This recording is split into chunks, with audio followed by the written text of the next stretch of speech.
Bruce, we talked about you having multiple customers that you do work for too. What do you have over here?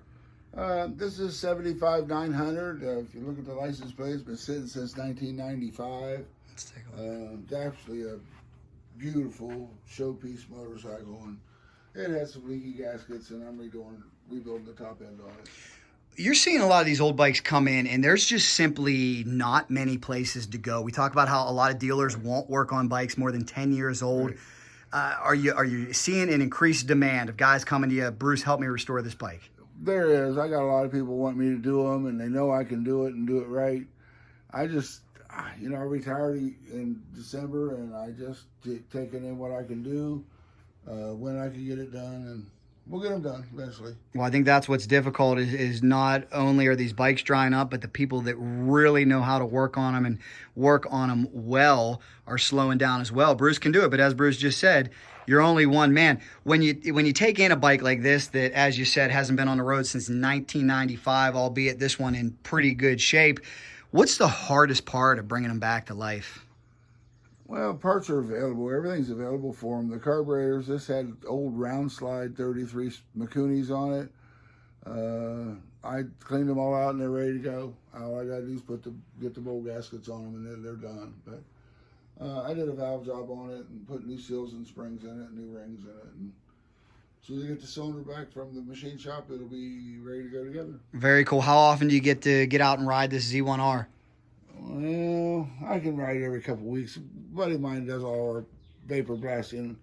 He lives maybe 15 miles from me. I ride out there every once in a while during the week and see him and maybe go to lunch and then come back. But yeah, it's good to ride. It's Speaking of the vapor blasting, if you can, I know you got some goodies over here. So before it heats up real quick, could you show me, I believe you have some carburetors that are vapor blasted. I do. Oh my, the smoothbores that not only are KZ's uber collectible, so are the parts, especially the rare parts like the smoothbore carburetors, through the roof from what we're understanding, so much so that experts like Bruce are restoring them. And oh my goodness, what do we got here? A set of 29s. Oh my goodness, they look brand new. Ah, beautiful. They are as good as brand new. Wow. How did you get a hold of these? Do some trading, but they're very nice carburetors to have. I've already had them on the Z1R. They run perfect. That's a common problem, again, with these old bikes, too. I mean, mine's only sat for a little while, and it already needs carburetor work, right? So yeah. I imagine these dogs that have been sitting for a long, long time. Bruce, what's a set of those smoothbores go for now? Much as you can get for them. Which, we're talking over $1,000 now? I've heard guys say as much as $1,500, but I haven't seen anybody getting it. But they are selling them. Wow. And I do believe you told me that's your all-time favorite carburetor on the KZ. Oh, yeah. What makes the smoothbore so effective? I don't know. It's just a great carb, huh? Yeah, they came aftermarket for all the early 70 cows. When you put them on, they just made them run. They made them run good, and they were available.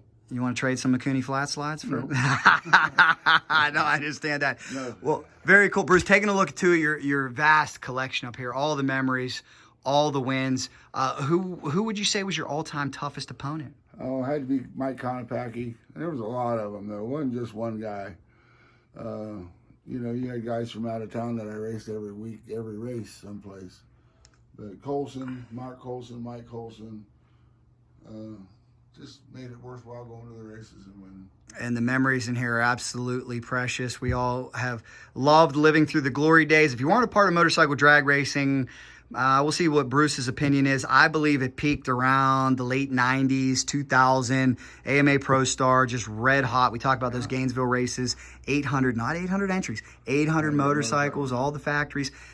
Is this sport going to survive? I'm a little concerned about it, that we're losing tracks. Topeka just announced its closing. ADCO, which was a staple for us, closed. You talk Englishtown, Atlanta, West Palm, Fontana, all these other tracks we're hearing. But there is some light on the horizon with new tracks being built. Where do you see the future of this going, Bruce? We're going to be up. I think it's just like some of the higher-ups in NHRA said. You can't just have a drag strip. You have to have a complex, a road course, a dirt course, a small blacktop course for the sprint cars, for the little cars.